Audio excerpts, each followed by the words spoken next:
Кандайсыңар, амансыңарбы? Тынчсыңарбы? Дүйнөлүк жаңылыктардан дагы бир бөлүшөйүн деп чечтим да. Баягы эле Россия, Украина, Америка дегендейчи.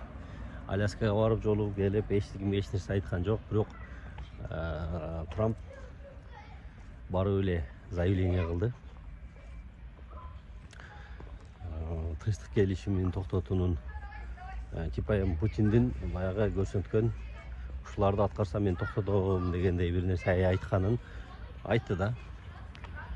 Ошол Крымдан Украина баш тартышы керек. Жана ошондой эле орус тилин расмий деп тааныш керек. Ошондой эле НАТОга кошулуу ниетин аркага кайтарып, башкача айтканда, ошол НАТОнун айынан уруш чыккан да, НАТОга кошула коем деп.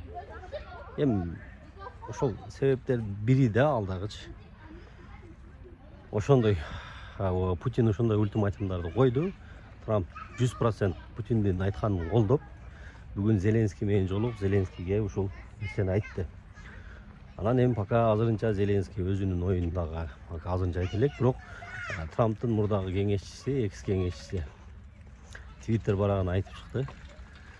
Мындайча айтканда Украина мындай курчак болуп алды да, Америкага ишенип, Европага ишенип, НАТОга ишенип, Россияга басым жасап, эми алардын чоң державалардын баягы саясатын эми ошондой да.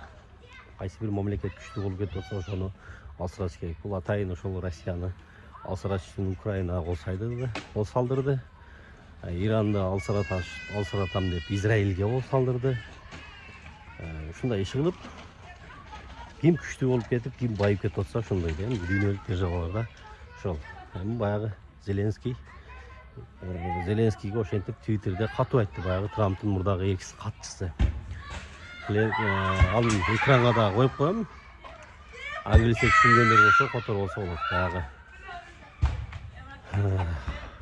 Зеленский мындай клоундук иш-аракеттерин дагы улантып турган болсо, бизде аны токтото турган даяр команда бар деп жазды. Эми эмнеге намек кылып айтты, азырынча белгисиз. Мындайча айтканда, Америкага Украина уже мындай керек эмес дей таасир калтырды, ошондой мааниде иш алып барып атышат. Ошол эми дагы дүйнөдө тынчтык болсун. Негизи эле кайсы бир мамлекет болбосун, ошондой державаларга, чоң державаларга ишеништин кереги жок. Баягы эле ошол саясатта эч качан достук болбойт, саясатта кызыкчылык гана болот деген сөз дагы бир ирет далилденди десек болот. Ошол